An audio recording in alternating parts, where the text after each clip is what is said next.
আরে কি হচ্ছে এখানে? আরে শোনো না, আমি ভাবছি যে আমি আমার সব প্রপার্টিগুলো ডোনেট করে দেবো, আর তারপরে সব ডোনেট করার পরে আমরা বৃন্দাবনে গিয়ে একসাথে থেকে যাবো। কি? আমি যাব না বৃন্দাবন?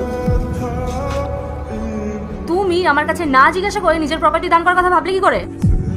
দেখো, যা করার আমি করে দিয়েছি, এবার তুমি যদি আমার সাথে যেতে চাও তো চলো, নাহলে রাতে যাবে। দেখো ভাই, একটা কথা সবসময় খেয়াল রাখবে, আমি আমার এই যে প্রপার্টিগুলো দান করেছি না, এগুলো যেন প্রতিবন্ধী ছেলে মেয়েদের পড়াশোনার কাজে খরচ হয়। ঠিক আছে।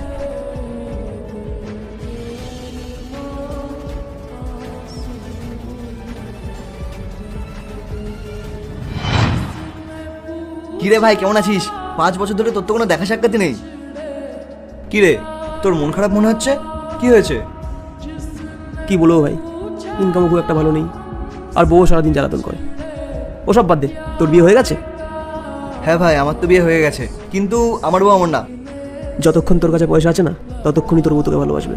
যখন টাকা থাকবে না, তখন তোকে আর ভালোবাসবে না। আরে না না রে, এমন একদমই নয়, আমার বউ আমাকেই ভালোবাসে, আমার টাকা পয়সাকে ভালোবাসে না।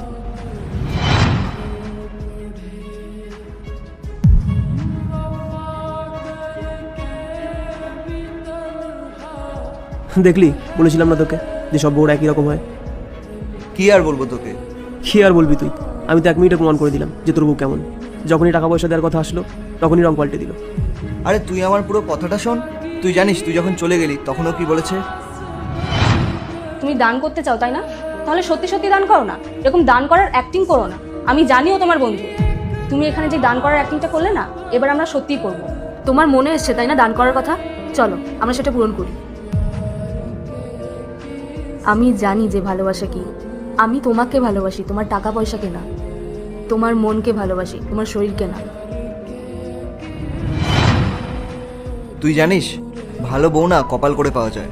আমার কপাল ভালো ছিল তাই আমি ভালো বউ পেয়েছি, তোর কপাল অতটা ভালো নয় তাই তুই এমন বউ পেয়েছিস। ফোন এসছে তোর। এরপরে কি হয় সেটা দেখার আগে মায়ের কাছে 10 টাকা চাইলে 20 টাকা দেয়, 1 রুটি চাইলে 2টা রুটি দেয়। সেই মাকে যদি ভালোবেসে থাকো তাহলে ভিডিওটিতে লাইক করে চ্যানেলটি সাবস্ক্রাইব করো আর কমেন্টে আই লাভ ইউ মা লেখো।